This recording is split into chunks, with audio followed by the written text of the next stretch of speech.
J'ai la chance d'être avec Jean-Marc Tachet, meilleur ouvrier de France de 93, qui va nous expliquer comment cuisiner sainement quelque chose de très bon pour les yeux. Jean-Marc, comment voyez-vous le lien entre médecine et cuisine? C'est une sorte de pharmacie en fait. La cuisine, c'est une pharmacie, c'est une évidence. Comme on se nourrit, on se soigne, donc il est important de faire attention et de prendre attention à ce qu'on va consommer au quotidien, parce que c'est tout au long de notre vie, tout petit, jusqu'à la fin de ses jours, il est important d'avoir une nutrition saine avec des produits le plus frais possible et vivants, si possible, car c'est ce qui va nous permettre d'être en excellente santé. Si je cuisine du poisson, parce qu'on demande aux gens de manger du poisson, comment je fais pour que mon poisson soit goûteux et bon? Et bon, il est important, qu'il me fasse envie. Il est important déjà d'avoir un produit très frais.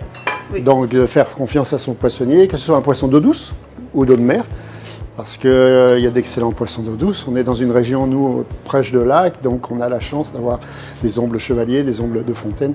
Et ça, c'est des poissons qui sont magnifiques. Et simplement, des fois, au gros sel, on va les cuire au four, dans une croûte de gros sel. Ça prend pas très longtemps. On met dans un plat, on met à l'intérieur un petit peu d'herbe de saison. Ça peut être de la verveine, ça peut être du romarin, ça peut être de la sauge, ça peut être ce qu'on a envie. Un petit peu d'huile d'olive, un petit peu d'assaisonnement, et on cuit ça tranquillement pendant 10-15 minutes en fonction de la taille du poisson. On demande conseil à son poissonnier, et surtout le plus simplement possible. Et dans certains cas, quand on a du filet, pour faire un poisson entier, on le passe au gros sel, juste quelques minutes. Ça va permettre d'apporter de la texture et ensuite de pouvoir le pocher, tout simplement peut-être dans un lait avec des herbes du moment ou des épices, ce qu'on a envie, ou une nage, c'est-à-dire un consommé, et donc le plus simplement possible. Après, évidemment, on peut faire meunière classique au beurre, mais en fonction de ce qu'on a envie, des périodes, on peut varier les plaisirs. En papillote? Et en papillote, bien évidemment. Ça, c'est le produit magique, simplement, avec des petits légumes. Si on est en Bretagne, on va dire on veut du beurre de micelle. Si on est dans le sud, on va mettre une très bonne huile d'olive. Ça, c'est important de varier les plaisirs. Ça peut être une huile de noix, une huile de noisette. Ça aussi, c'est très intéressant. Et puis, c'est riche en propriétés antioxydantes. On demande aux gens de manger des légumes et des fruits oranges. Si j'ai une courge, j'en fais quoi? C'est excellent la courge. Courge, potimarron, butternut, que des produits en plus qui sont simples à faire. Le butternut coupé en tranches, en palais, caramélisé tout simplement, avec évidemment un petit peu de matière grasse. Sinon au four, tout simplement, en papillote, avec, si on a de l'argile, on fait une croûte d'argile. Sinon on fait tout simplement en papillote avec une feuille de papier aluminium et on la laisse confire 3/4 d'heure tranquillement.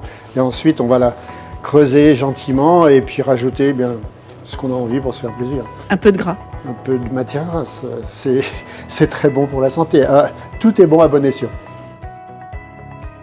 Jean-Marc, vous avez inventé un système d'imprégnation pour, enrichir des aliments.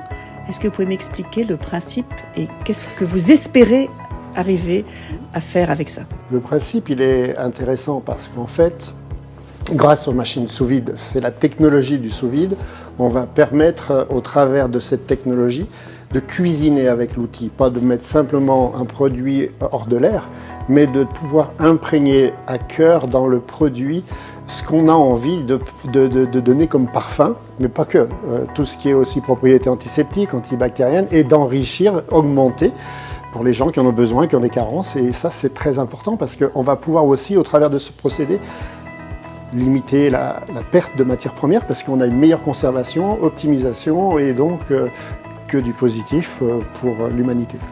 Et donc à terme, au lieu de manger des gélules, je vais manger des grains de raisin.